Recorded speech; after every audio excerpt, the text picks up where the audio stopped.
Hey, everybody. Before we get into today's episode, we just wanted to take a moment to address what happened on Saturday night at Kennedale Speedway Park. During the World of Outlaws event, there were two emergency vehicles which collided in the infield while responding to an on track incident. One official was seriously injured, and tragically, another lost their life. We want to recognize the work that track safety crews and emergency officials do every weekend to keep this sport that we love safe. And we're sending our best wishes and condolences to the World of Outlaws, the ASCS, and everybody in the WRG family during this difficult time. Now, on to today's show with Tanner Holmes.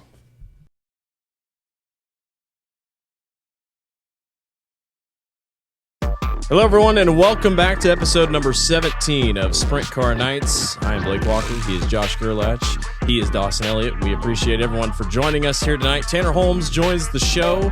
Going to be a fun episode. Dawson and Josh had a chance to sit down with him. I got kind of caught up at work stuff, so just them got to chat with Tanner, but we're here to talk everything that happened this past weekend in sprint car racing. Everything happened this past week in sprint car racing. It was an unbelievable up and down emotional weekend for the sprint car racing community. Josh obviously had that short little clip here to start. Our thoughts go out to everyone with World of Outlaws and ASCS. Obviously, tragedy struck at Kennedale Speedway, and we wish the best for Billy Hurt's family, and then obviously a quick recovery here for Jerry Myers. So hoping for the best. And, World of Outlaws posted the thing today, they'd want us to keep racing, so we're going to keep racing. It doesn't sound like anything's going to get postponed, and they'll be in lot in Oklahoma here this week. So, yeah, let's talk about what happened this past week. We'll start out with the World of Outlaws. They were at Kennedale. Christopher Traum. Let's talk about Christopher Traum. Christopher Traum starts on the front row, starts on the pole of the feature race. It was his first. Did I see it was the first start of the year for Christopher Traum? I think it might have been. I believe so. Started on the pole. The start wasn't great. I think if he could have the start back, he probably wants to start back. But Christopher Bill Baylock might disagree with you. That is true. But Traum really didn't get going on the start. Him and Baylog and Buddy Kofoid traded the lead for the first couple laps. I just want to talk about Christopher Traum here. He has shown improvement, steady improvement here the last couple of years. I think I know for a fact he has a win at Huset's, and then I think maybe he's won at Jackson. His name was thrown around a lot last year for a lot of different rides. Obviously, he was in the 2KS for a very short stint. And then to go out like this, I thought that was pretty good. Obviously, the second night, it didn't look as well. He didn't qualify as well. Who knows where he would have ended up if we kept the program running. But overall, a solid first night for Christopher Traum, I'd say. And I thought he was very impressive in that first showing. Yeah, at a track that I would imagine he probably hasn't had a lot of laps at either. Us Midwest guys, we see him a lot, especially, Blake, you and I at Knoxville. It's cool. I like seeing guys like that kind of slowly and more methodically start branching out of their kind of region. We've seen him in the upper Midwest and, obviously, like you said, Huset's and into the Dakotas, I believe, too. So we'll see how long he kind of sticks on the outlaw trail. Hopefully he can keep having success and repping us Midwest guys. And it's a great time to really branch out, too. There's not a lot going on. Obviously, it's like 20 degrees up in South Dakota and Iowa right now. So what better place to go than Texas, where it's 75 and sunny right now? And you can kind of follow the tour back kind of north a little bit as they go into Oklahoma and up to Missouri in a couple weeks. So very excited to see if he does. I believe he is staying on the Outlaw Tour for the next couple of weeks. So excited to kind of see how he does the next few weeks on kind of not similar racetracks, but more bull ring type racetracks. Kennedale. Not everybody has a ton of laps on Kennedale. It's pretty new to the national scene. I think this is the second year they've ran there. But excited to see. This is great to see. We love seeing new guys up front. We love seeing new guys kind of make a name for themselves. And I'm excited to see where we go from here. It was bottom. It felt like not bottom dominant in turn 1 and 2 at Kennedale, but it definitely felt like the bottom was the place to be. Guys would get really good runs off the bottom. And then in turns 3 and 4, it was tiptoeing the wall. If you watched our episode with Garrett Williamson here that came out for Knoxville nights, he talked about how the wall, like the dirt was up over the wall. So there was barely any wall there. So like you're leaning on it, but it's almost like if you're at Lernerville, if that right rear goes over the edge of the cushion, you're gone. You're going off the side of the hill. So that was kind of a weird, like you kind of had to tiptoe it. Bill Baylog lost the lead from Buddy Kofoid in lap traffic, and I was like, all right, this is Buddy's race to lose. And then Bill got back around him, and then Buddy just messed up. I mean, it was just a really rare mistake, it felt like. And Buddy just got caught on the wall or cut one of those poles or whatever, the ruts in the fence, and just took a hard hit. Garrett said that it was one of the harder G's that they've seen in a sprint car wreck. I mean, he just stopped. Rare mistake by Buddy Kofoid. I don't know which one of y'all texted it in the chat, but you were like, there goes the championship race, because you can't afford a mess like that. It's still early, but it was like, dang, man. I mean, like, what a tough break for Buddy Kofoid. You can have one night of mistakes, but two and David wins, that's going to be hard to overcome. Yeah. And I said this I think it was last week when we were kind of previewing them coming to Kennedale. I said, if they got good weather, the racetrack will be incredible. And I think we saw that outside of the berm issue on the outside of 3 and 4, it was an incredible racetrack, maybe one of the best we've seen all year. Now, bear in mind, we haven't raced a ton, but it was racy, a top and a bottom groove, and it was very technical as well. Allowed drivers to make mistakes like that.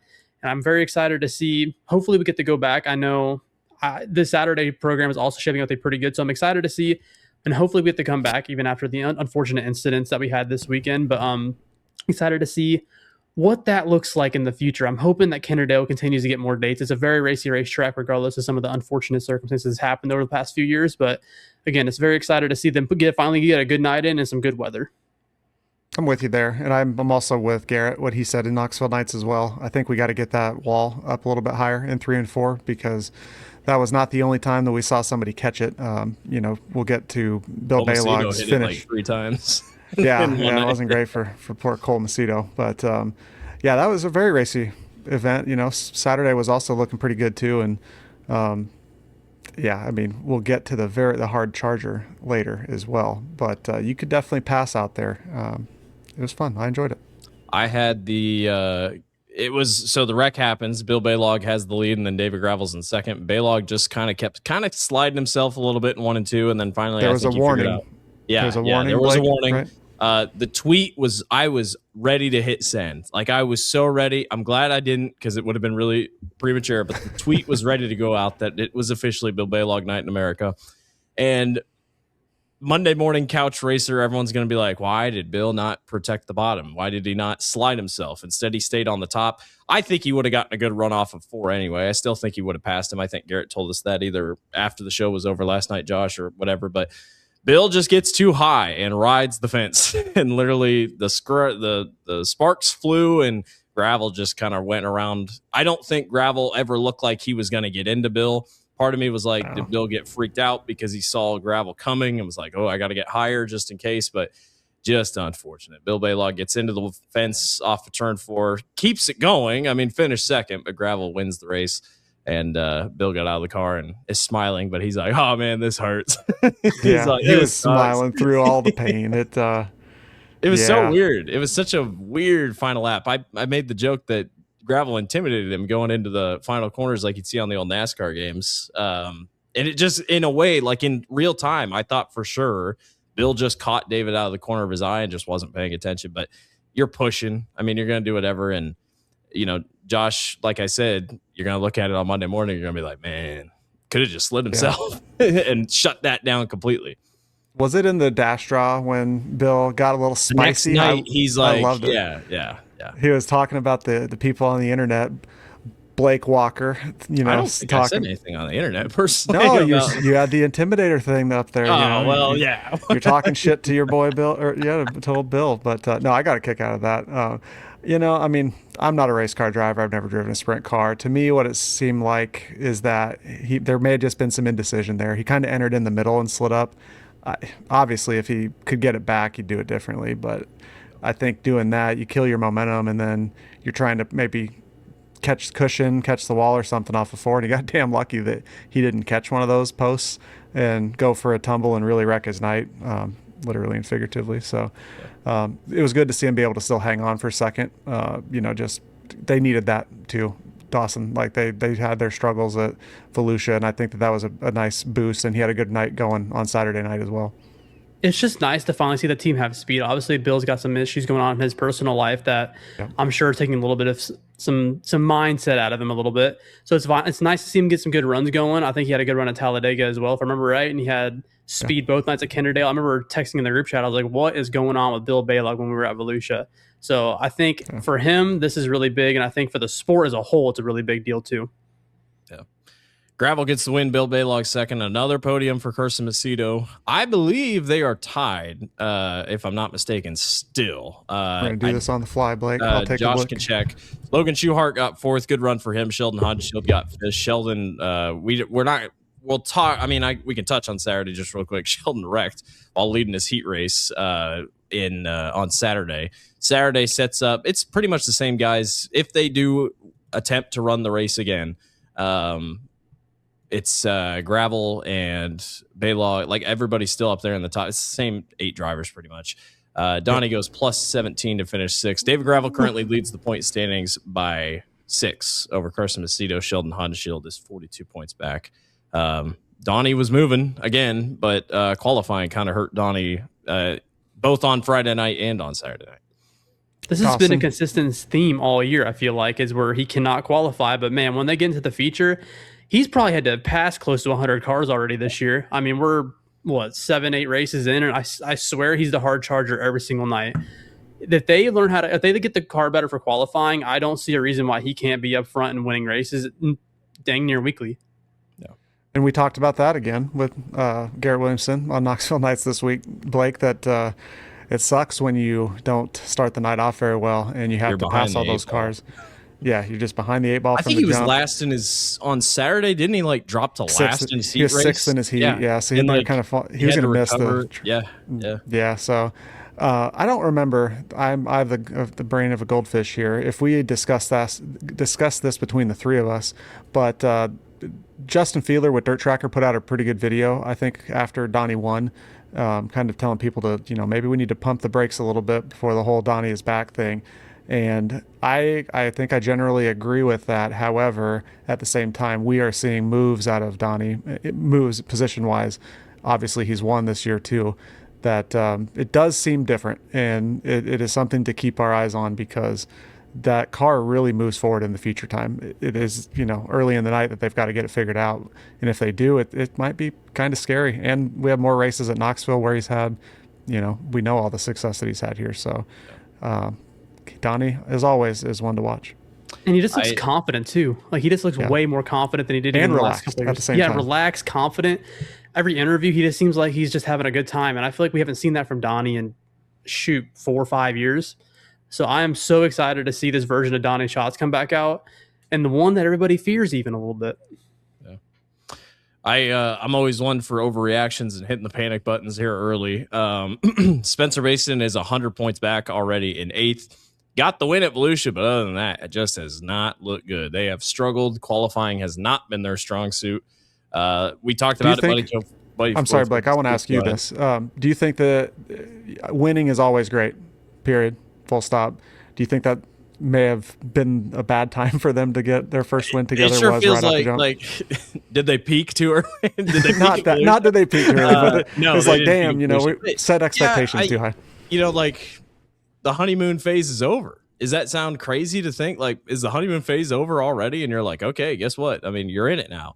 I go back to that, pressure thing that we talked about with Spencer back in December. And he's like, there's always pressure, but there has to still be the pressure like that. I feel like that car is not going to have a short leash. You're going to have to win more races and you're going to have to compete. I mean, that should be a top 5 car in the points. It has been under Sheldon Hodgeshield.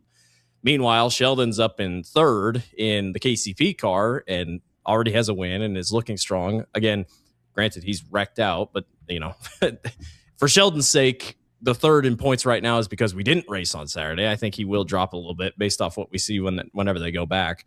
But yeah, I mean, definitely not a great spot to be in for Spencer, but are these his kind of tracks? Maybe, maybe not. I didn't really think Volusia was really his kind of track, but that 17 car has still been fast in certain places, and we know it's going to be fast when they get to other places. So I don't know. And it's still interesting. Yeah, it's There's still early. Probably, less than 10 races, or maybe you're right at 10 races together. So I still like Macedo's speed here in 2nd, Logan Schuhart in 4th, just kind of sitting around. Donnie in 5th. That feels crazy. Like it just, I mean, the win helps, but I would have thought Donnie was further back. Bill's back in 9th, Hunter back, and then Chris Wyndham's in 10th. So And then the Rookie of the Year battle is going to be pretty crazy as well, but it's still so early to talk about it. So again, the second night, obviously they did not finish. We hope they eventually finish it. I know they swing back down to Texas around that area later in the year. So, because I'll have the B and the B dash and feature. So got to run what B, was not got to run the dash, and then I think they already ran the dash. Did they? I think maybe. I don't know. Gravel starts 8th in the dash. That's all I know. But yeah, so they got a couple to run and then run it there. So, we'll see what happens. Ready to go to Sin City? Yeah. Bring on Sin City here. 3 nights at Las Vegas. The wind was high, not as high as last year, but Las Vegas puts on a heck of a race. I can tell you that. They should be quite happy. Besides the fencing, they should be very happy. We'll talk about the fencing here in a second. But, oh boy. Let's just talk about the fencing because we don't really have it on here. But Ty Gibbs went flying into the fence partially in turn number 2 on the first night. People that thought that was Corey Day's fault, like, come on, man. It's just a bunch of NASCAR guys that were watching that. You don't know ball if you think Ty just got over right rear. Now, it was interesting. You can tell the wind was high. That thing got up in the air, and it just kind of flew away going off into turn 2. It was kind of scary.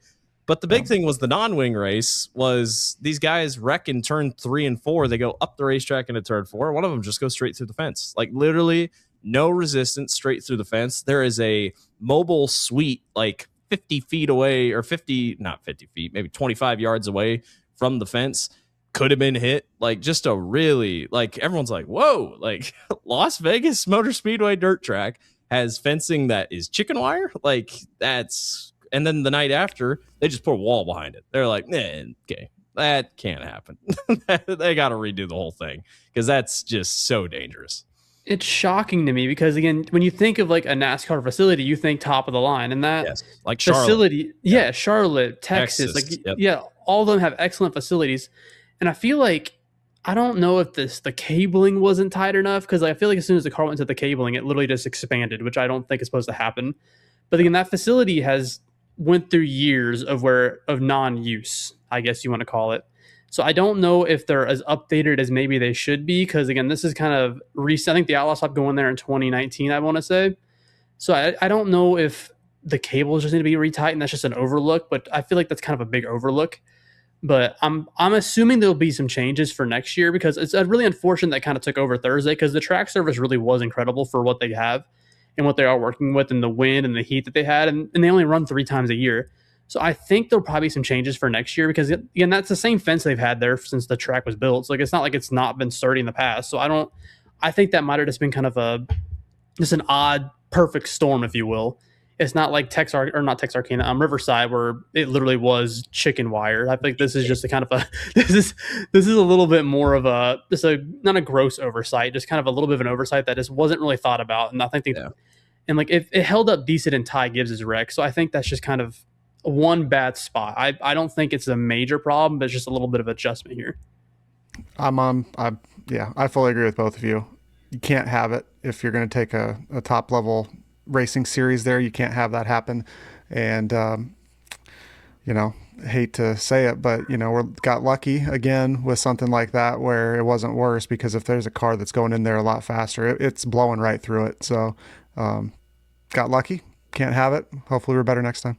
And, Las Vegas is an older track now. I mean, it's well over 20 plus years old. It's in World of Outlaws 2002. I mean, that tells you that it is old. It's been here for a while. I know that, 2002 is old, but really interesting. I hate to throw stones as well, but again, if we want to, be professional, I will say, with NASCAR, a lot of NASCAR people around there, we got to be better than that. I will say I love tracks that have nice views. That is one of the most gorgeous you got the mountains, and then you got Vegas behind, and the lights and everything else. You got the Nellis Shout Air out Force our boy Base. Jared, Ascent Media. Oh my God, he had some amazing shots that he posted. It is literally right down the street from it is. It's right next to Las Vegas Motor Speedway. So really well done. Right along the interstate. Just really cool how that all sets up. Beautiful complex. Yeah. Yes. Giovanni Scelzi led early in the night in the Spire 77. I think a lot of people have a lot of questions about that car, but it looked really strong early.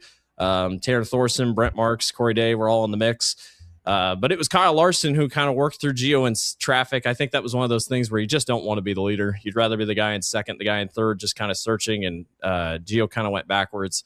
Larson led the rest of the way, but Corey Day made it close. I mean, it was just ripping the top of the racetrack. There was a little bit of a cushion, just kind of bouncing off it a little bit. And just barely, Larson gets past or holds off Day in the final corner. One more lap, Corey would have gotten him. Just a nice Larson Day battle. I mean, I don't really know what else to say. We've seen this several times. Larson was strong. First high limit win since March. Granted, he hasn't run that many. I think his last one he ran was in July.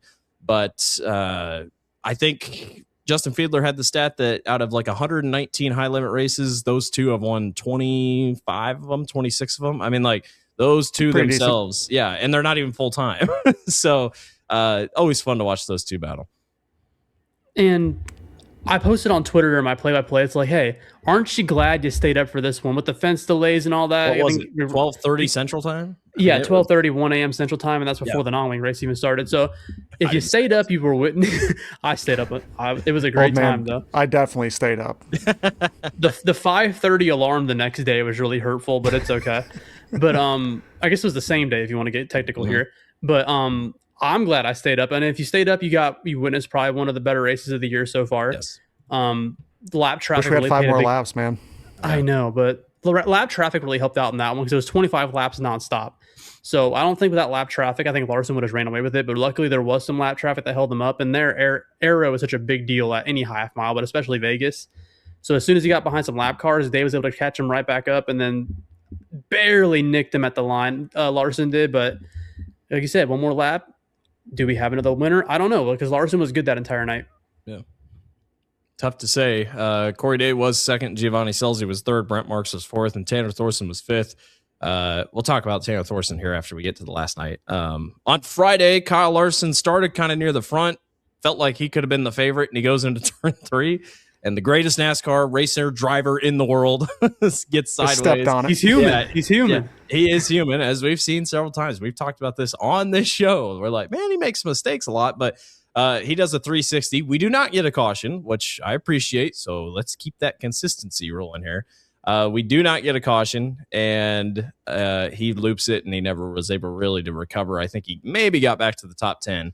But just a rare. He made another mistake late because I think he was almost knocking on the top 5, but then he jumped the cushion on a start or restart and fell back again with like 5 to go or something like that. And it shelves off a lot once you get past that cushion. Yeah. So once you're kind of up there in no man's land, it's hard to get back off of it. Yeah.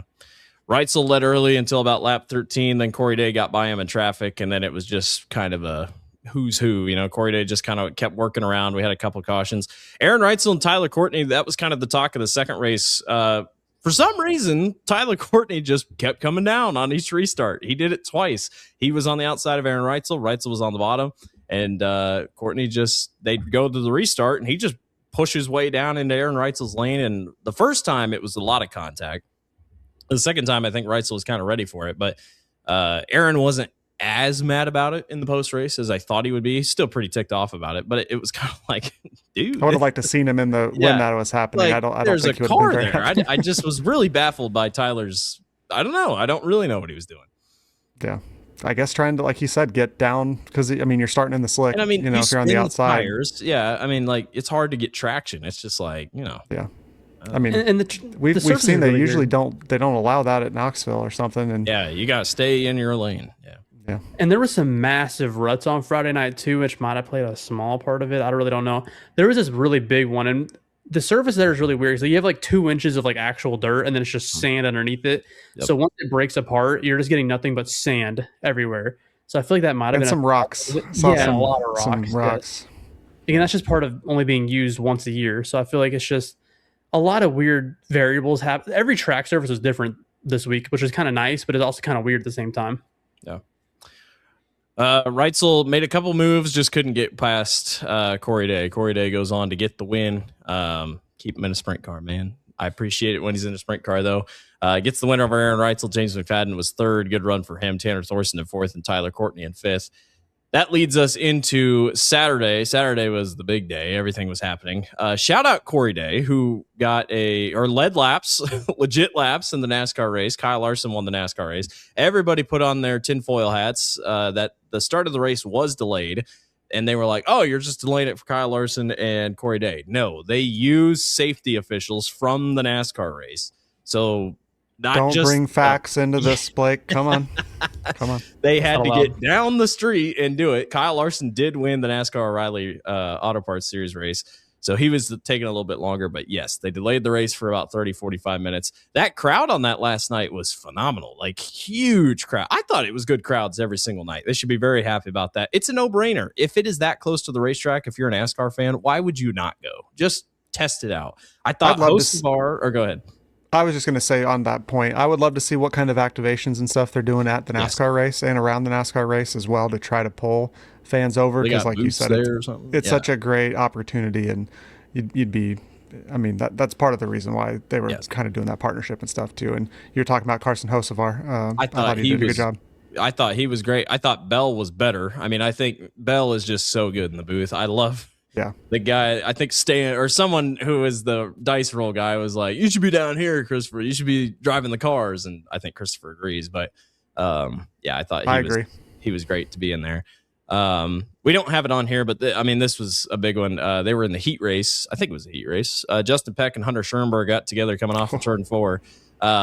Schoenberg was coming down the racetrack. Peck was just getting off the corner. I mean, just making his way off the corner, and they clipped left front to right rear. Justin Peck's right rear came flying off. He somehow didn't flip. He kind of kept it straight going off in the corner, and Schoenberg took a massive tumble. One of the harder hits you'll see this year, probably. Took a really hard hit on the nose of the car, like down, and then tumbled over and got immediately out of the car and went straight to Justin Peck. And first of all, a couple thoughts of this. The safety crew guy, just let him go. Like, I get it. Like, you're trying to be, hey, man, don't do anything stupid. You could be concussed. It's like, okay, I get it. And then the other problem is Kevin Rudine comes out on the racetrack under the red flag and, like, also gets in the middle of it between Justin, and there's finger pointing. I think they tried to get a shove in there at one point. And we'll stop it there. We have other things that happened afterwards, just real quick. But I don't care who you are. I don't care if you are, a top tier owner, man who has put so much money into High Limit, owns, puts stuff in the racing up in Seattle or in Skagit, blah, blah, blah. You cannot be out on the racetrack. Like, I cannot believe that happened. And, the wreck was bad enough, but what happened after it was like, what are we doing? I just don't see how I don't see how he gets out there and nobody notices. I mean, that just cannot happen.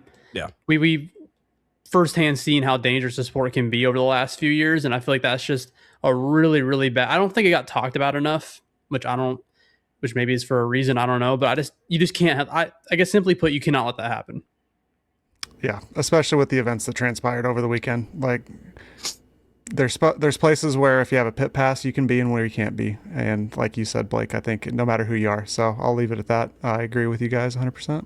I think the funniest part of the whole thing was, like, Hunter went walking off and Kerry Madsen was like driving his 4-wheeler next to him. And in my mind, I feel like Kerry was telling him, dude, it was all your fault. Because it was. I love Hunter Schoenberg, but he just came down. He put out a tweet the day after saying, I like that a lot. Yeah, it was my fault. Justin Peck even had his own tweet, if you're into that kind of thing, of a Family Guy meme. I'm not going to reiterate it, but it was very funny. But yeah, it was such a weird incident. Again, you didn't see the replay. He just got out of the car. He was so angry. He's like, I got to go. And Justin's probably like, dude. Like, he came down. Dude, you came from the top to the bottom. I mean, that car was destroyed, by the way. It was destroyed. That down tube was like a point in the wrong direction. Do that. Yeah. You talk about Bell being on the broadcast. He did an incredible job kind of describing what transpired there and how damaged that car actually was.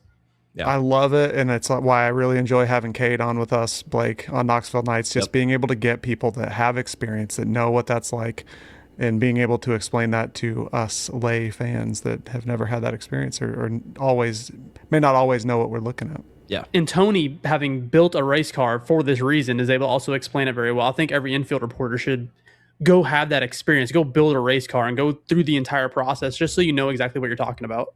Yeah. Pump Blake's tires up a little bit. I know you did a lot of studying before your first year doing the when I was in infield the reporting. Yeah. Yep. A lot of stuff. And I feel like still not fully into it, but Yeah, it's important. Yeah, we need to take a trip to KHR headquarters. I think so. Well, I told Kate, I was like, I'll go crew on your car. I was like, I think everybody should do that at least once that's in the media for it. Because I've never driven a race car. So it's like, just kind of go for it.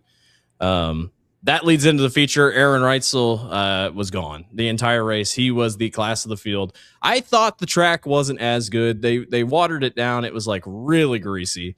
Brad Sweet had come out one of the days and was like, well, we have to do that because, it's the certain way the track's built. The hot laps took forever because they was so greasy. Yeah, each night. That was like they pride themselves on moving the show quickly. This first 3 nights, they didn't move very quickly. Yes, they had the support class, but I just felt it kind of, we're just sitting. And I get it. The track has to be a certain state, but hot laps took forever each night. Bless the mud scrapers because, my God, that looked like it would have been a nightmare. Lord. Like, Gage Polkerbeck would come off the track. Like, his car was covered. It's like, dude, can't even see anything. Like Brian Brown's all white car. I'm like, oh, good luck. I mean, it's just covered.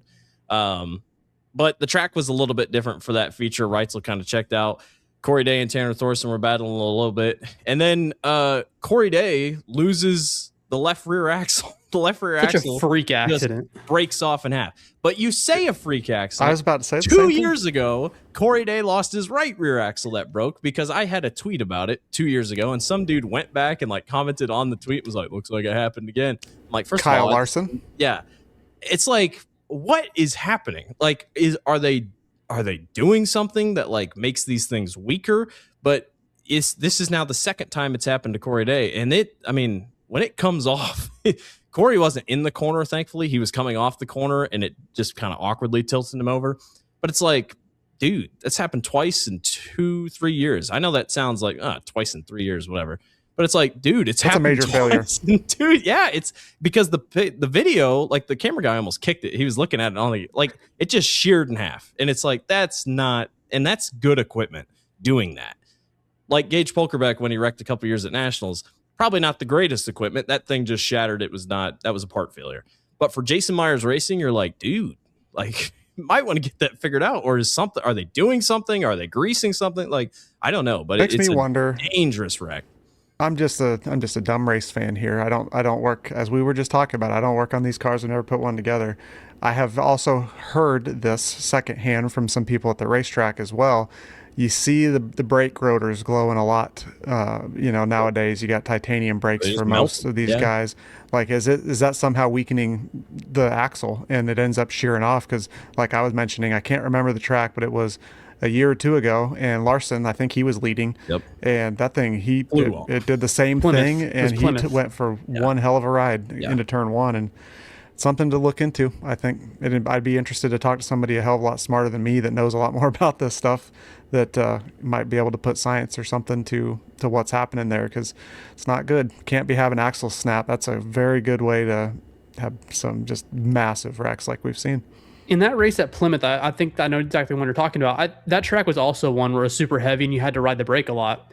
So there might be something to it. And that wreck there, he flew into the fence. So like it was a very scary looking accident. So that's what made me think about it. I was like, so maybe the Cole Macedo race where Cole won and then he flipped afterwards? Or no, that was at Fremont. Thinking of something. Yeah. Okay. The one that Kyle broke. I don't know why I remember this stuff, but the one he blew his axle was at Plymouth last year in June. And he ran the one night that weekend because I think they were running, the NASCAR was either at Michigan or something. I forgot what they were. I'm pretty sure they were in Michigan, I think. But yeah, I remember that accident very well because again, you had to ride the brake a lot. I remember there's kind of a discussion afterwards if maybe the brakes are making these axles a little more feasible or susceptible to braking, I should say. Well, somebody came in for a heat race interview and Laporta pointed it out. He's like, dude, your brake rotor's still glowing, well after the checker flag had happened. So I don't know. It was really interesting. That culminated to a red flag because fuel was already going to be close. So they had an open red keyword. Well, I mean, it doesn't really matter. Open red. Everybody parked all around the racetrack. Aaron Reitzel was kind of parked at the entrance of turn one. They showed the guy on flow with his air horn thing. It looks like a screwdriver thing, and it's got 4 horns on it. Like you'd feel like you could probably hear it. He was mashing it or whatever. We heard it on the broadcast, and apparently, Aaron Reitzel and Tanner Carrick's crew did not back away from the car after the horn sounded. The officials then said, that's a penalty. That's 2 spots. You didn't get out of the car, or you didn't back away from the car when we said the horn went off, or the horn did go off. And Aaron Reitzel's crew, apparently, or Chase Rodman says this.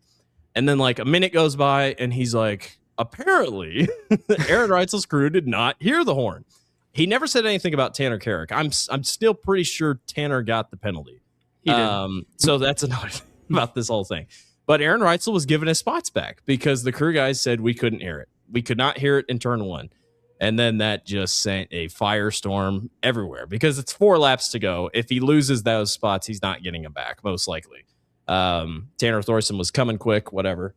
And now we just, was the horn? Could you hear the horn? Did they hear the horn, or did they lie about not hearing the horn?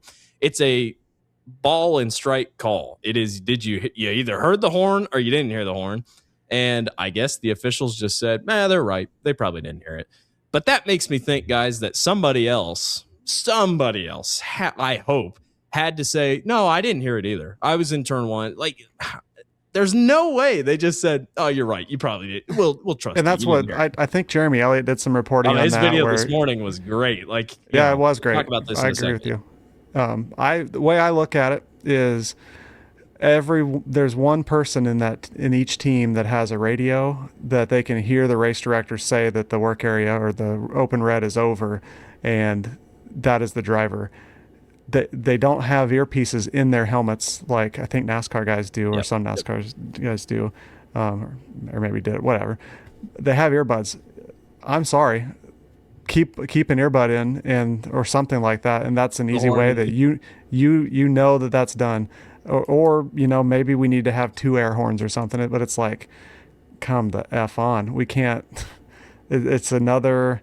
Jeremy touched on it, and I thought was spoke about it very well. How there's already this perception from fans, High Limit and Outlaws all around talking about High Limit. Is there an officiating issue here in High Limit? Because we're starting to count on well more than 5 fingers on our hand. You could go to 6, we had 7, the watch 8, 9. Thing last year. Watch, while it wasn't, but like Brad missed the scales. Like, what? Yeah. There are so many things now that are slowly starting to pile up. It's like you're doing great. The series is doing great. I love it. I think Mike. And I don't think there's any funny business. I will say that either. As well. It's just like, dude, you got to get it figured out because it just looks so bad through this whole thing. When the race director is constantly in some sort of news, like I'm not saying that Mike Hess is doing anything wrong, but I feel like we see the Outlaws. We don't hear about Doug Leonard ever, and he's the race director with the Outlaws. We never hear about anything with Doug Leonard. I feel like we hear only when that Sheldon Haudenschild thing was happening. Yeah, and that's it. Yeah, and that's literally the only time. And I feel like, and again, Mike Hess is one of the best in the business. This is nothing against Mike Hess.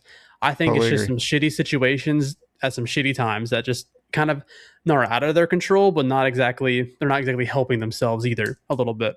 But I feel like Doug Leonard, we just don't hear about stuff like this very often. I feel like if your race director is staying out of the news, you're probably doing a pretty good job. It's like an umpire in baseball. If you don't hear about nobody complain about the umpire, you're probably doing a good job. Your face is out of the news. You're doing great.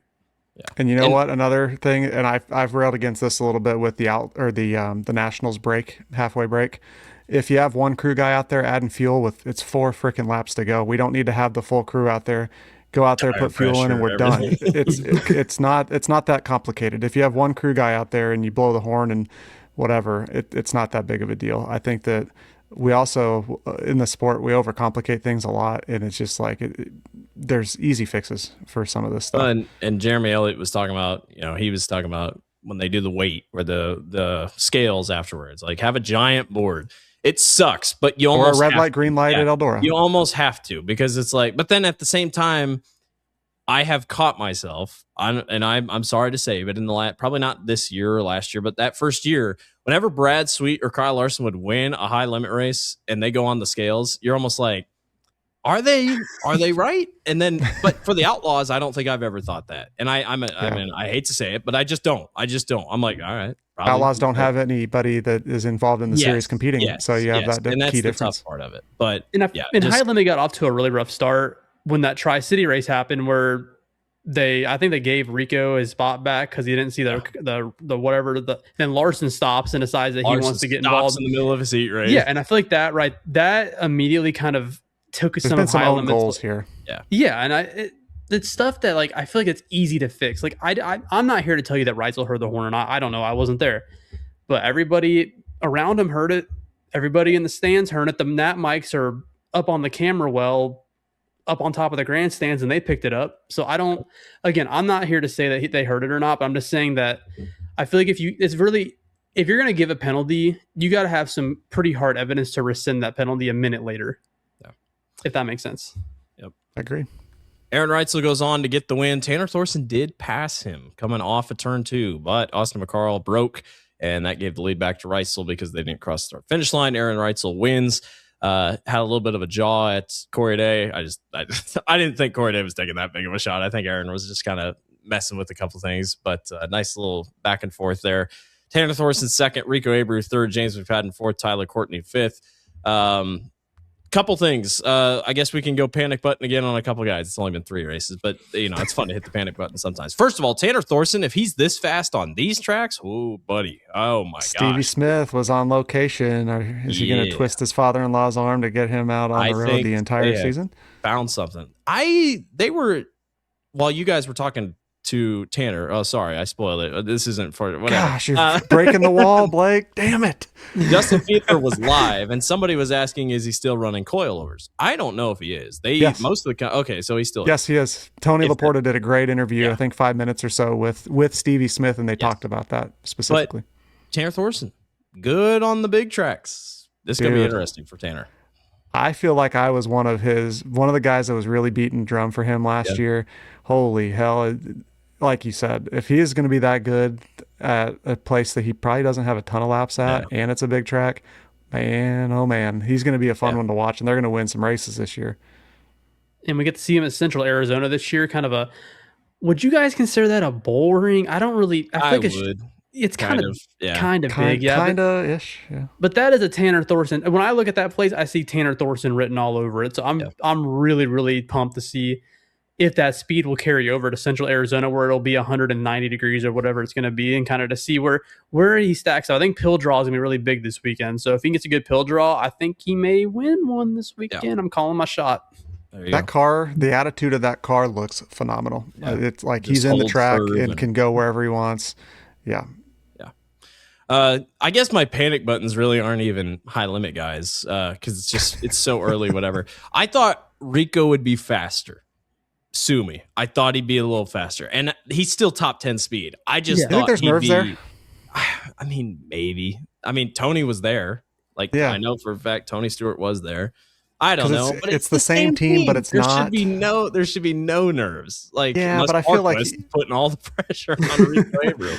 I kind of feel like Rico would be the kind of guy to put that pressure, be like, this isn't Rico Abreu racing anymore. This is Tony Stewart racing at a NASCAR companion event kind of. Yeah. I've got to perform well, and I could see that. I mean, I'm not going to push the panic button quite yet, Blake, on Rico Abreu. I didn't say full panic button. I just felt like it was just, I thought he'd on be your championship pick 5 every night. Yes. Yeah. He'll probably go out and win this weekend. No, That's what Rico Abreu does. That's what Rico Abreu does. Yeah. I thought Dawson Pursley was good. I think he could have been a little better. Brent Marks was really good on that first night. Didn't have the speed I think he wanted to. Ryan Timms, go ahead. J-Mac, I was saying. J-Mac, I thought J-Mac was good. Tyler Courtney was solid, middle of the pack. Reitzel was obviously very good. Ryan Timms was middle of the pack. We'll get to Brian Brown. Ryan Timms was middle of the pack. Ryan has a lot of expectations this year. I feel like everyone's like, dude, you go win races, man. You won the races last year, but he also wasn't good earlier in the year. So part of me thinks maybe, let's give it a little bit of time. Brian Brown is the big one that is just, it's kind of spoil it, my bad. You're fine. It was just not good for Brian Brown. Just didn't seem like the speed was there. You think and look back at all the Volusia races, he kind of went backwards in all the Volusia races. The races that he did run up front at Volusia were in a 360 against ASCS competition. I got nothing against ASCS, but that's a different breed than what he usually runs in the 410s. It just didn't look good. Usually on tracks where they're big and wide, usually Brian is pretty good at those places. I I love Brian Brown. I mean, obviously we had him on the show. I want him to succeed. It's just, as of right now, early in the going, it's like, man, just a really rocky start. If he goes to Knoxville and struggles, then I'll have some concerns. But until then, I'm going to give him the benefit of the doubt in this one. I'm with you there, Dawson. And I wonder, I don't think he would probably, I mean, who knows? Like when he was on with us, our first episode of Knoxville Nights on Dirt Vision, like he talked about how kind of got back a little too soon, trying to push it at Port Royal and delayed the recovery a little bit. And you just have to wonder if the wrist and everything is not 100%, if that's either physically limiting him or if it's maybe a little bit of a mental block, something like that. I'm with you though, Dawson. Like you said, if he comes out here and he's running mid-pack at Knoxville, it's going to be like, okay, what's going on here? Yeah. Other than that, I thought it was a great weekend. I think High Limit should be very happy. I'm excited for Central Arizona. Again, the crowds look great. The broadcast was great. I'm excited for what happens here as the rest of the season goes on. With that being said, we will now toss it to an interview with a High Limit driver as Josh and Dawson had a chance to sit down with Tanner Holmes here on Sprint Car Nights. All right, guys, we're back with Tanner Holmes. He joins us once again. It was fun. We had Tanner on with Knoxville Nights live at the Nationals last year. He walked through a freaking rainstorm to get to us, so we were pretty thankful about that. But it's good to have you back on, man. Yeah, thank you so much, man. Always great talking. Love the content you guys are putting out. It's great for not just sprint car racing, but motorsports. I feel like right now things are in a really good spot and a nice trajectory, upward. Absolutely, it's a lot of fun doing it too. So can't complain when it's a lot of fun. We'd be remiss. We did mention this earlier. Also, no Blake. Blake had to dip before we talked to Tanner here. I told him he was maybe a little nervous, but no, would have been fun to have Blake. But we'd be remiss if we also did not touch quickly on the events that took place at Kennedale on Saturday night with the World of Outlaws. Tanner, I thought you put out a really, really good video as we record this on Monday earlier today. Just kind of talking about things and just how sometimes you can lose sight of the things that are important and the danger that everybody at the racetrack is involved in. Talk about whatever you'd like with that. If people have not watched your video, I really suggest going and seeing that. Yeah, definitely. I mean, I think it's, I think like with what we do, we definitely lose sight of just everything that's happening around us. Like racing just is such a intense, from all areas, whether it's, whether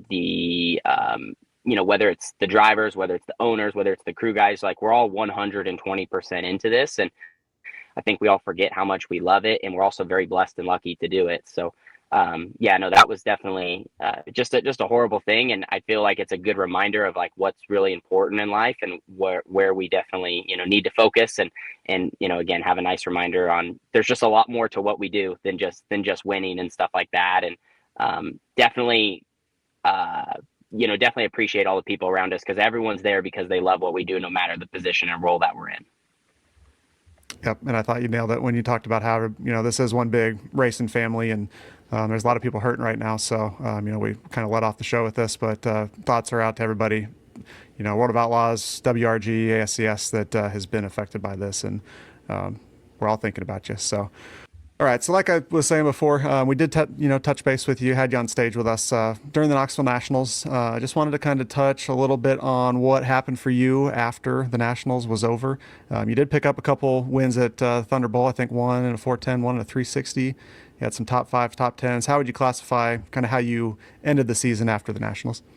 Yeah, I feel like Knoxville for us was a really big, it was just such a learning week. We had Ty Wolfgang come on, he had his incident with KKR. So we saw an opportunity to bring Ty into our program. It wasn't necessarily like we were bringing him in, for him to maybe stay the rest of the year. It was just like, hey, he had just got fired and we had an opportunity to work together for a couple nights and bring someone in that could maybe drastically improve our Knoxville Nationals result. Some people would maybe say, well, hey, it didn't really look like, anything happened there, but I feel like we did learn a lot. And, actually before Friday night, we were the first car out of that top 10 in points in the B main. So, we weren't too bad on our prelim, just didn't qualify like we needed. And from there after Knoxville, had some good runs, picked up a top 10 with High Limit, had picked up a top 10 with the Outlaws. And then once I got back in the 21 car, man, things just felt super, super comfortable. Drew Warner has a really good package there. I mean, you obviously see with how fast J-Mac is in that car. and obviously J-Mac's a ton of talent as well. And so for us to win an ARC show, win the final night of Trophy Cup, kind of recovered after having a rough first couple nights. I felt like it was kind of the cherry on top for our season, and definitely put me in position to maybe get an opportunity, like I did with Buch Motorsports, or at minimal, continue to race with Tarleton's, this season, or, again, just kind of keep my name in the hat of racing around and, trying to get myself in the best opportunity I could, right, to be a full-time driver. Makes sense. We flash forward to 2026, and now you're in a completely new ride with the Buch Motorsports number 13. Talk a little bit about how that deal came together and how you're gelling after a couple months together. Yeah, so Dawson was, departing. He had got the opportunity with KKR, and it was actually funny. Like, Tom had messaged me on Facebook. I think it was kind of starting to become like public knowledge. You guys know how stuff spreads in the racing world. Like, the rumor starts spreading in the pit area, and then it kind of gets out, and then it might get on social media. But sometimes it takes a minute to actually get, farther out. So everybody on the inside kind of knows what's going on. And I probably was 24 hours away from reaching out to the 13 team just to see, right? Like, it never hurts to make that phone call. I didn't know Tom. I didn't know Sean, the crew chief. I didn't know anybody in the program, but on the outside looking in, Dawson did a phenomenal job. I thought he had a pretty good year. Took him maybe a minute to get going, but by the end of the season, man, I felt like the 13 was up front consistently and won at Lernerville. And talking around, I just was like, man, I feel like that could be a good opportunity for myself if they would even consider it, if they even want to talk. So sure enough, I was, again, probably going to reach out within the next day or so. And I got a message from Tom Buch on Facebook. We weren't even Facebook friends too. So I think it like came through my request or something. It was crazy. And texted him back and, said, hey, totally would be interested, kind of shared what my thoughts were, my plans on what I was, looking to do, which essentially was race as much as I could. And, if there was a full-time opportunity, like, I'm all about jumping on it. But until then, my plan was, keep my own stuff running and operational. And, Tarleton's were wanting to maybe do some more racing again, but they also still had J-Mac in for half the year. So it wasn't like a full-time gig. And yeah, basically a couple weeks later, Tom got back with me, and it's funny. We talked for like 10 minutes on the phone, and I talked to Sean, the crew chief, for a couple minutes, and like, all of a sudden within an hour, I literally actually at one point had wrote it off because I hadn't heard from them, and I was trying to kind of reach out and have a thing. And then sure enough, like 20 minutes later, I was heading to Charlotte. So yeah, just funny how all that works out, and really thankful for the opportunity. I feel like our thing has just been to continuously improve from the start. So obviously Charlotte and kind of our race at the end of the year weren't great. Like, we didn't have the speed we needed. We kind of got set behind, and that happens. So I feel like we all came in with expectations that, like, hey, we're going to start where we start. And as long as we're moving forward and getting faster and give it time, give it actual amount of time that we can be successful. And Tom has given the team everything that we need so far. And we're still fairly early. So I feel like we're building towards, consistently running up front. And I guess we'll continue to see as we go to, a lot of new racetracks and really get our schedule rolling here coming up. Yeah, it's one of those funny moments like, oh crap, did I actually send the message on accident and I didn't realize it? And you go to check that, your phone there. But is it bittersweet to kind of just go from grinding it out, building your own program, to now going to something completely established where you're kind of a little more hands off now? Is that a little different? Is that a little bittersweet to you? So to me, I don't actually mind being as hands off with the car, just because, like, if I'm being completely transparent, like, to me, race car stuff didn't come as natural. Like, I had to work really hard to understand the car, to, I can build a sprint car, from bare frame to complete car, but it took me a while to like figure that out. And the hands-on stuff, I just think some people have the natural ability. Again, example, my younger sister, it's funny how like she was born with a 9/16 in her hand, I swear. But like me, it just didn't. So it took me, time to figure that out. So I actually don't mind it because it just was never one of my strengths. I got really good at it over time. It just took me the time. Don't get me wrong. Sometimes I do think about like, man, because I wanted the 18T and that program to be, I wanted to build it into something big, but I also have to remember that sometimes the path to maybe having your own program that's really established, it might not always be in your own car. You have to be around people and learn and build. Now with that too, I've also said that like so far I've really enjoyed running the 13 car, and I'd love this to be a home for a long time. So I think you just don't really know what your future looks like. I wouldn't have thought I was going to be in the 13 car 6 months ago, but like here we are, and it worked out, and it's been great. So I feel like what's important for us is like we still have all of our engines. We still have a couple like brand new cars sitting there. You know, we have the equipment. We still have our trailer. Again, we didn't get rid of stuff. We downsized a little bit. You know, we've been selling off a few things, just like, you know, parts that are ready to send down the road, but nothing crazy. So I feel like it gives us an opportunity to kind of freshen everything, have it where it needs to be. And if, you know, the time comes where it needs to come back out, or even if it's a couple nights on an off weekend, you know, because there's a big race at home and the Buch team's in the East Coast, like just trying to have it all where it's, you know, operational and ready if needed. Yeah, that's cool. Kind of have a little bit of a luxury, I guess, if you want to pull that thing out and, you know, like you were just saying, go play around a little bit, I guess, around home. Definitely. Yeah. I mean, I feel like there's a race, like, you know, for example, I think of like Dirt Cup, like, you know, we're still figuring out if the 13 cars are going to race that weekend anywhere, like that could be an opportunity. I know a lot of people have been bugging me about Trophy Cup, which I'll tell you, if I was going to race my car one time all year, I don't know if I'd want to take it to Tulare. I mean, I love Tulare. Tulare is an awesome racetrack. It's just from the stance of owning a race car, it's a little bit more brutal. But, you know, again, that's all things that you just think about when you have stake in your equipment, where versus, again, when you're driving for someone, like, you know, you don't even think twice, like, let's go to Tulare. It's an awesome racetrack. It's a lot of fun. But again, when you own something, you see it through a different lens. Like I see Tulare and I think like, man, like there's a lot higher percentage, you know, that you don't make it out of there. You know, at least with a few, you're going to make it out with a few scratches probably. So. Yeah, and I wanted to pull on one more thread also. You're talking about your little sister, Carly. I thought your video that you put out with her from Volusia was also really cool. Have you gotten used to not racing together yet? I don't know if we have. I think in ways we have and haven't. I think things just transition and you just kind of get accustomed to your new normal. I mean, I think we've both been very fortunate that throughout our career, whether we're together or now like on more different paths, like we've just been able to surround ourselves with really great people. And I mean, again, the 21 guys were great to us. The Shark Racing guys were great to us. Obviously now Carly, that's how, you know, she ends up back there. Like, I think that goes to show like when you do align with the right people, like sometimes things change. And then, like I said, they come back full circle. And so, yeah, I'm really happy with the team that I'm with right now. I feel like things line up really well.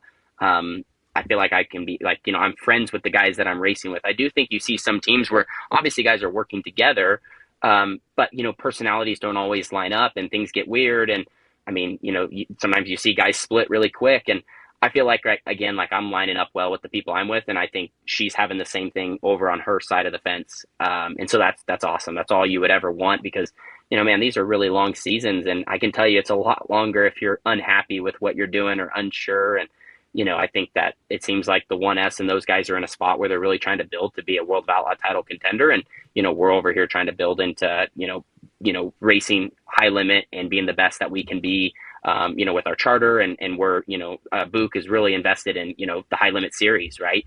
So, you know, I'm obviously a rookie, but I'm kind of just trying to grab the bull by the horns and man, just improve and learn as much as I can. So really enjoy racing at this level and want to be here for a long time. It's a cool opportunity for both of you. It's pretty cool. Definitely. So this winter, you got to do something really cool and go over to New Zealand. Kind of talk about that experience and what you learned going over there. Yeah, New Zealand was man, it is crazy. It was a lot of fun.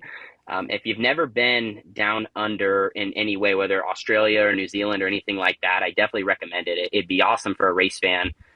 For me, like it was just something to cross off the bucket list. And there was a couple guys over there that had put together a deal to bring a few Americans. New Zealand is not necessarily known for sprint car racing. They're more known for, you know, midgets and speed cars. So they're trying to kind of grow the wing stuff, you know, down there. And again, it's a lot different. You know, they don't have like New Zealand, again, it's all more, obviously sprint car racing is more of a hobby. Like guys aren't doing it for a living and whatnot. They run about 20, 25 shows a year and they don't race for a ton of prize money. So they wanted to bring some Americans to try to bring people in and again, make a few more like events than just like a couple guys, you know, hobby racing on a Saturday night. And yeah, the guys down there, again, they're wild. They definitely love to have a good time. They race for all the right reasons for sure. Like they do just truly love it. And they love to party and hang out after and travel around and do fun stuff. I saw, you know, a ton of the country while I was there, which was, you know, something I never really thought I would have got to do. So definitely want to go back. I feel like, you know, it was only 4 race nights. So that was a little short. I would definitely like to go back and run a little more just because, again, like anything, it takes time to get comfortable. And I felt like I was just kind of starting to figure out some of their tracks and gel with my team and figure out the equipment, you know, as it was similar, but, you know, things are always a little bit different. Right. So yeah, we had lots of fun down there. We had, I think 1 or 2 nights where we ran good, and also we had some, we had one mechanical failure that set us back and stuff. So just all normal things, part of racing. But I do want to expand my international stuff and, want to see Australia. I feel like it's such an awesome way to spend your off season. It's just enough to where you kind of get to, stay sharp and race. You get a little bit of a vacation, but you also have plenty of time still to kind of reset and spend some time during the off season to do all the, all the normal things of life and get ready to basically gear up for another 90 or 100 shows, here in the States. How much So- FOMO did you sorry. have? No, I'm sorry. How much FOMO did you have when you were seeing everything going on at Perth Motorplex with High Limit International? You looking forward to I was doing having that some yourself, FOMO. hopefully? I won't lie. Yeah, no. And like, it sucks because I did kind of have an opportunity to go do that. It just didn't align with, now that I kind of see how everything's playing out, I understand how I can maybe set up my off season schedule. So it all fits and I can commit to things, but also still, again, have all the necessary time. And I mean, it is tough because, in ways the off season feels like time, but it's not because, by the time you have Christmas and, right, you spend a little time with the family or this New Year's. And if you go to Chili Bowl, which I didn't this year, but you know what I mean? Like you can really fill things up where you basically never stop. And to me, I don't mind the busyness. It just, again, sometimes it's with us, I think being from the West Coast, it is nice to have a little bit more time at home just because sometimes we have more preparing to be gone longer where, if you're from Knoxville, you might get home a little bit more, but like this year, if I'm going home, I'm flying home. I'm not able to just like pass on through and sleep a couple nights in my own bed. So definitely something I'm looking to change in the future. But just with my current situation, like all my home stuff is still on the West Coast. And, my truck and trailer won't be back there till, August when they pass through for one night for High Limit. And then like 2 weeks later, we drive all the way back to Pennsylvania. So no, what they're doing is really cool though on the international stuff. I feel like sprint car racing is really growing again in a great direction. Not just here, in the States. Something I really enjoy that you do is that even at Vegas you did this. You kind of like walk through everybody the process of preparing a racetrack for the race night. And while you were in New Zealand, kind of explain the differences in the soil consistency and how they prep it compared to what they do here in the United States. Yeah, so like in New Zealand, not as many guys, like since you're on an island, you don't have all the, like they just don't have everything available that we have. I think the South Island was just over 1 million people. Might be wrong there, but it's not a ton, I think in the state of Oregon, there's 3 or 4 million alone where I live, and you think of the whole country. So, small island, obviously that means too, the material, like you only have what you have, what's available. And so I feel like a lot of the stuff there is like a little bit sandier. Again, I mentioned them not really having, like one of the places didn't even have a tiller. So their prep was completely different. They would kind of just use a grater and like try to scrape things and move material around and then add a bunch of water. And like, it kind of was like one of those things that to me, it seemed like almost if you put everything in a blender and you blend it and like it might be really good or it might not. It just seemed like with how they were doing the best of what they could, but it's very difficult to get something consistent, right? Because, you don't have anything to work the racetrack really properly during the night, minus just like throwing water on top of it, which as we know, that doesn't genuinely work, especially when a racetrack gets hard. So yeah, definitely the material was a lot different. And just, a lot of differences with how they run the races, like over there, they don't usually do hot laps. They actually made a small exception because we had Americans there, but like there's times you just like do the pit meeting and then like engine heat, and then you just go into your first heat race, and your first heat race might be like 12 or 14 cars out there. It's just crazy. So yeah, just everything was kind of different, but it was nice to kind of also, as much as it was so unfamiliar, it was nice to get the authentic New Zealand experience because that's what people know over there. To kind of say that we've done it. But yeah, the racetrack material, a lot of places don't have much banking. So a lot of it's like flat track, green grass in the middle. And, you're either moving guys out of the way on the bottom, or if they do get the track right, like it can get nice and wide. And some of the nights were super racy. Again, it was just kind of a coin toss on what you were going to get. So made it tough for us drivers, and we had to be up on the wheel and take on the challenge. Sounds interesting. That'd be fun to go over there, check out the racing in New Zealand and also in Australia. Man, the Perth Motorplex just looks has ridiculous. To be on the bucket list. Has to be on the bucket list at least one time. If you can make it happen, it's pretty cool.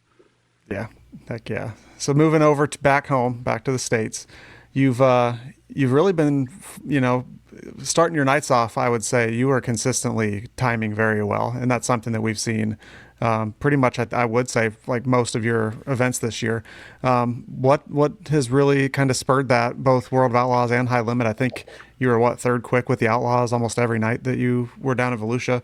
What's led to that? Yeah, I feel like I've definitely put in quite a bit of time to just working on my qualifying during the off season, whether it's, watching a little bit more film or just getting yourself in a spot. Like I think it's easy early in the night to be really excited behind the wheel, right? You get on these big racetracks. Maybe it takes you half the night to slow down. Like just figuring out how I can speed up my process, because there's nothing worse. I think people probably don't realize that it happens to a lot of drivers. Like you go the whole night and you start figuring out at the end of the night, and then the night's over. And so figuring out, what do I have to do as a driver to not do that? Because it's frustrating. It's a frustrating thing to deal with, and sometimes it does happen, new places and stuff. But yeah, I just feel like also with that, the 13 car has a good qualifying package. I think we saw it last year with Dawson that he had qualified well. I don't know all their stats. And when I just remember, especially end of the year, I thought like, a couple more quick times. And so I feel like we just got good speed and then, they have a good big track package, being from Pennsylvania. So I think that was something I always struggled with my own car. And with the 21 car, we didn't get to run a ton of half miles. A lot of our races were predominantly with NARC. So, we were just used to what we were used to. So yeah, I feel like it's kind of just a combination of a lot of things. I feel like I have grown as a driver, but also you can ask any guy if your race car is really good and things are comfortable, it makes it 10 times easier to do your job at a big half mile. And just, I mean, I can sit there and just hold my arms straight and hold the pedal down and just, hit my marks and know where I got to be on the racetrack and what I got to do to manipulate my car to get around the corner. Yeah, when you have that versus when you're dealing with, maybe again, you're not as set up for a half mile or you're unsure, you're too winged over, your car gets in the corner and it feels like you just lose all side bite and grip. And so kind of been on all ends. And I feel like we just have a really good qualifying package. And so I feel like we're really clicking there. And that's obviously helping us with our track position the rest of the night. We just wrapped up the Blackjack Bash over in Las Vegas. How would you kind of recap your weekend? 3 incredible track surfaces, by the way. I don't think they could have been any better. Recap your weekend and what are you looking forward to this weekend as High Limit heads to Arizona and the Central Arizona Raceway for 3 more nights? Yeah, I feel like, we had a good weekend. I think that, some people might look at our results and think like, oh man, we weren't in the top 10 at all. But I felt like what we're focused on again is just like, how can we keep improving? Here's where we're at, here's where we kind of want to be. And the first night we did drop back a little bit. And I think some of that was just, some of my decision making. And then also as we were kind of trying to improve the race car. And then, the second night we didn't go forward much, but we did go forward. And then the last night we really were going to run 7th before we had, something weird. The car popped out of gear on the last lap and I just coasted across the line and lost 6 spots. So I feel like, how we ended the weekend with that speed of essentially we were going to have a, top 10 was, exactly where we want and need to be. I thought the racetracks were fairly racy. They were definitely different too. Like the first night, a little bit faster.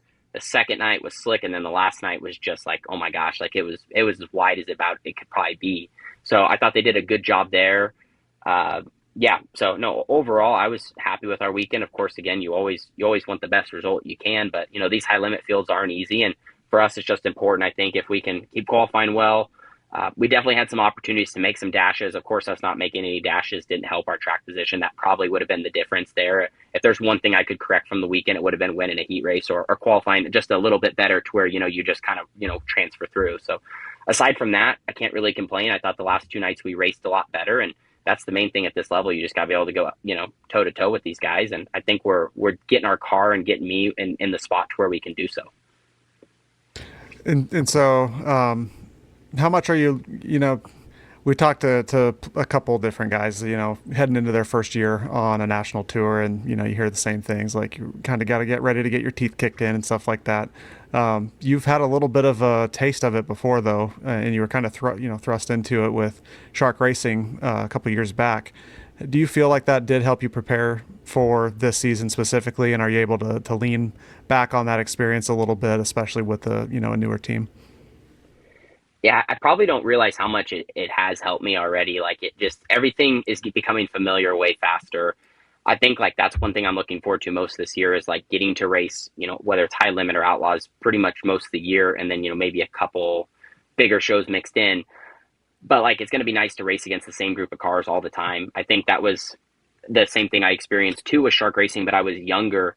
And then, I went through the period where I was bouncing between, like, we would go run some local races or California shows and then go run outlaw stuff. And like, we're always racing against different groups of cars. And like I said, things are always changing, and you kind of like, your expectations are constantly changing with the different people you're racing with. And so like this year, it's going to be nice. Like, we show up, we know we're up against all the high rollers, and like, they're just all other race cars. So, yeah. And I think, again, too, we know that we're going to have, like, our ups and downs, like you mentioned. It's just part of it. It's 100 races in a season is what we're, projected. We could hit almost 100 by the end of the year. That's a lot of races. And, only so many are going to go exactly how you hope. So I think what's important is taking the ones that don't and figuring out why, and then, how to bounce back, but simply pull a tear off and move on to the next. Because I think it's really easy. And like, one thing I did experience with Shark Racing is when we did struggle, it was hard to pull out of that hole because, you're racing such difficult shows. I mean, back then there obviously wasn't the high limit deal, or it wasn't the national series. So, I mean, all these outlaw shows we were going to, some of them had 40 or 50 cars, and I'd never even been to Williams Grove or Port Royal and stuff like that. So just extremely challenging situations. And that definitely, like, now I feel like I've grown so much since that experience. I'm a totally different driver today. So yeah, even though that was some of like the toughest moments in my career up until that point, like, those all shaped me into preparing me now into the opportunities I am. And I think that's just kind of how the cookie crumbles. So it's just, you all start somewhere and you build from there. You kind of alluded to it, how you're looking forward to kind of running with the same consistent group of cars. What are some other things you're looking forward to this year? New tracks, new package? Like, what are some other things you're kind of looking forward to as we kind of really get started in 2026?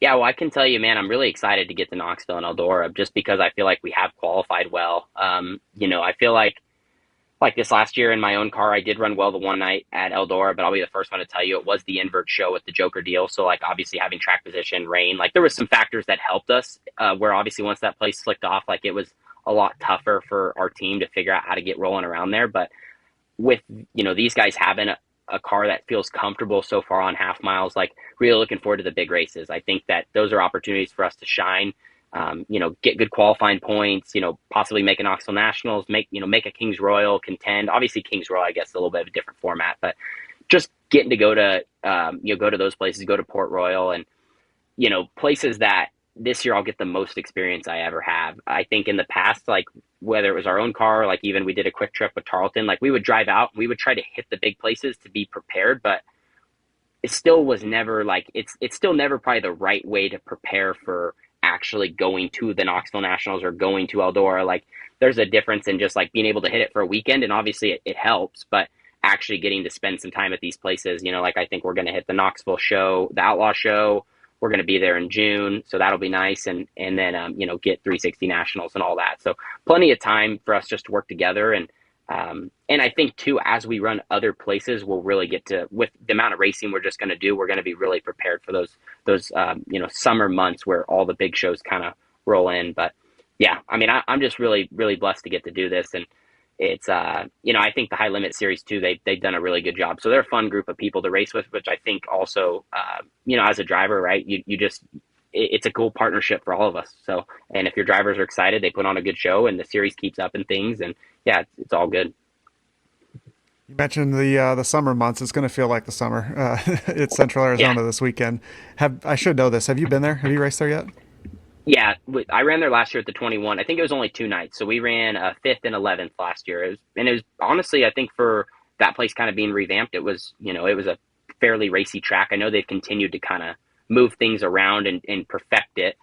So we'll see kind of what we get this weekend. You look forward to getting back there? And how do you combat when it's going to be super freaking hot like it is? The ASCS put on some really good shows, a few weeks or a month ago or whatever. Looking forward to this weekend.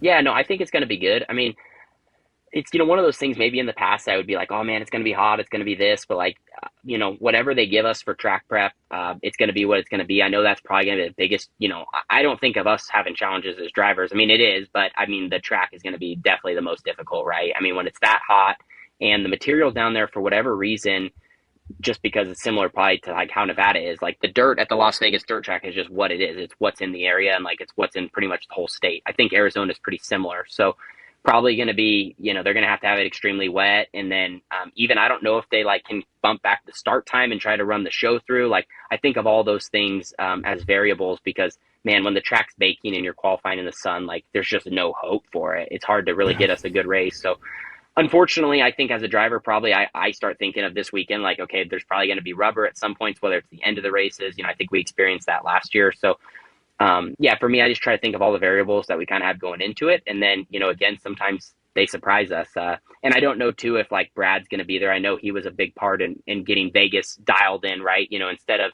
in the past, maybe he was giving track prep advice in racing. And then now obviously he's in a position where he's like, can really head the show, which I mean, is a big value because he obviously knows what he's talking about and knows what kind of racetrack is going to put on a good show. So, hopefully if they have all the right things in place, I think even with the variables, it can be really good. And it's a nice, big, fast racetrack. So definitely going to be exciting. Definitely want to be one of those places where things happen really quickly. And for us, I feel like if we can, same thing, qualify good, which last year I know we did, and I think Dawson and them did too. So anyway, we'll figure things out. We got 3 nights. It'll be good all at the same track and just, build towards the Saturday finale. We're now on week 2 of the high limit season. Have you kind of thought about what a good season would look like for you guys this year? Like, what are kind of some of the goals you have for this season, if you even have any?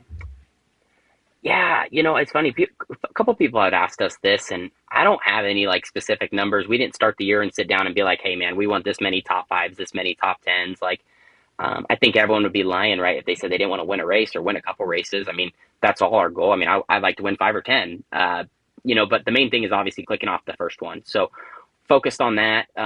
But aside from all the results, like for us, it's just in kind of what we touched on earlier in the show, like it's so important to get yourself in position because at the end of the day, how many guys do you see winning from 12th, 16th, even 8th? You see a guy get a bad dash draw and it's like, shoot, maybe I can squeak out a top 5 tonight. Like it's really difficult to move through these fields. So a lot of it's all positioning. And so for us, I think the main thing, if we can qualify well and end up in dashes and like, however we can do that the most amount of times, that would be my goal. Because from there, we're going to get more opportunities to win races. I think of like last year at Paris when we almost, when we kind of were right behind Reitzel in the 21 car, like we put together an entire night. We had a good dash draw. Well, actually that night we had a bad dash draw, but we ran through the dash. We had a good car, like all those things. I feel like it's easy to get like focused on just winning, but there's so much that goes into actually putting together a full night and beating some of these top cars. So yeah, main thing for us, like I said, just consistently improve and be consistent, because I think when you run as big of a schedule as we do, it's easy to like 1 minute be up here, next minute be down here. And like, we'd much rather just be in here and keep, hopefully going upward. A lot easier said than done though, as well. So we all know that there's going to be plenty of challenges thrown our way, just like, all other 15 high rollers are going to experience. It doesn't matter if you're the bottom guy or you're, Rico or Reitzel, like we all experience it. It's just some is a little more seen than others. All right, last question for you, putting you on the spot. Outside of the Nationals, Eldora, what's the most, what track are you looking forward to most? Easy for me to say, in your first season with High Limit. Yeah, I think this one's probably pretty easy for me, just because of, where I'm from, but I'm really looking forward to Skagit. I think Skagit's a great place for me. And Douglas County, I know that's just a one-nighter, but that like 4 races there would just, would be awesome. I mean, and then of course too, I think of Dirt Cup. Again, we don't know if that's going to be on our schedule, if that's something, but if I am able to race that, just because last year we ran second, but I think of Skagit as like a really good track for myself. There's just something about how the place races. And then obviously I have a lot of track time there, but it's just a really fun place to run a wing sprint car. It's super fast. It's kind of like a bowl in a way, got really consistent banking. They typically have it fairly smooth. So it's kind of got all these characteristics of putting on a really good show. And on top of that, I just really like the people there. It's our home area, so we get a ton of fan support, but love the people that, between Rudine and John Hager and all the people that put into that place. Like, I love seeing the West Coast have a facility that like I think of as a West Coast Knoxville, maybe in the, now or in the future. So that's like, we need that because, us guys out here are kind of on a little bit of an island, on the West Coast.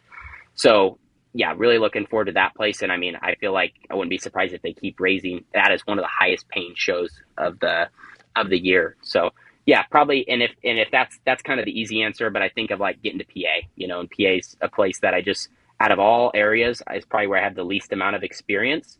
I just ran Port one weekend, Williams Grove one weekend, and had like, a quarter of a night at Baps after we crashed. So, I mean, that'll be nice to just get there and kind of cross that off. I feel like that's one of the last things to kind of help continue to round me as a driver is figure out Pennsylvania, because I mean, aside from Knoxville and Eldora, it's the toughest it's right there. It's all the toughest area in the country to figure out those places and also contend with all the really good local cars. All right, I lied. You led me to it. So we had Garrett Williamson on yesterday, and his words, he talked about how they sucked, just absolutely sucked up in Pennsylvania. Explain that, how difficult, like you said, you have really, really good local competition on top of racetracks that are very unique and challenging in and of themselves. Yeah, and I mean, I think for me too, it might be, I guess we'll see how my deal goes, because obviously I'm with a Pennsylvania-based team, so that is nice. They have, I'm assuming, really good notes for, all those places. But yeah, I mean, I think it's just simple. Like you look at the racetracks, you have a place like Williams Grove. It's like it feels like you're on the straightaways for like, an hour. And then you have to like basically come to a stop sign to get into the corner. Like it's just the weirdest place I've ever raced in my life. So that place is really interesting. And I feel like actually over the last year or so, they've got it really good. Like some of the racing's been phenomenal. So, I mean, credit to the people at Williams Grove, because as we've seen before, just the elephant in the room, we've seen some races there that really weren't super exciting. And lately I feel like they've been really good. So looking forward to that. And then you have a place like Port Royal. Like Port is so slick. There's no grip. So I think what's most difficult, maybe I think that sometimes drivers get like too much flack at some of these half miles. At a place like Port, if your car's not super good, like there's just nowhere for you to really hide. You can only do so much. I mean, again, you can always make up a little bit, but at these half miles, it's super difficult. If someone's car's better or they're stuck or, they maybe got their stuff detuned right where they're not spinning the tires, like guys will just start driving on by. So you have a place like that, where, man, and then too, if you are going to run the wall there, I mean, it's a difficult task. You're going extremely fast and the cushion's, only so thick. So yeah, I think what's tough is all their tracks, they have one characteristic of all being big, but like they're all not even close to the same. So that's probably what's most difficult. It's like you could roll through Pennsylvania and race there for 5 nights and you get your butt kicked the first night, and then you think of having a new opportunity the next night and you just keep getting your butt kicked because you're essentially, again, there's not a lot you can take from place to place. So it's a pretty unique place, and it's really cool the setup that they have there and what they have going. And hopefully, as things continue to build, they can continue to build Pennsylvania, even though I know it's already a big deal. But there's such a unique opportunity there with, I mean, for guys to travel a couple hours and race at all these places and race for really good money. Like, I just feel like that they could probably continue to execute really big on that. I agree. Dawson, what do you think? You good? I'm good. Y'all good? All right. Well, Tanner will be in action, as we said, at the Central Arizona Raceway Thursday through Saturday this week. World of Outlaws are going to be at Lawton on Friday, Creek County on Saturday. Tanner, it's been, I know we had some issues there for a little bit, but it's been good catching up with you again, man. Thanks for the time. Good luck this weekend, and we'll be looking to see if you're, going to take the Rookie of the Year crown this year. Be fun to watch you. For sure. No, thank you guys so much. Keep up all the good work with the content stuff, and we'll see you guys when we get to the Midwest. Heck yeah. Make sure you hit subscribe on this channel, like the video, create yourself a Dirt Vision account. We will be back, TBD, on our Knoxville Nights guest next week, but we have Brian Dunlap from World Racing Group with us next week. Looking forward to that. So appreciate you guys watching. We will see you next week.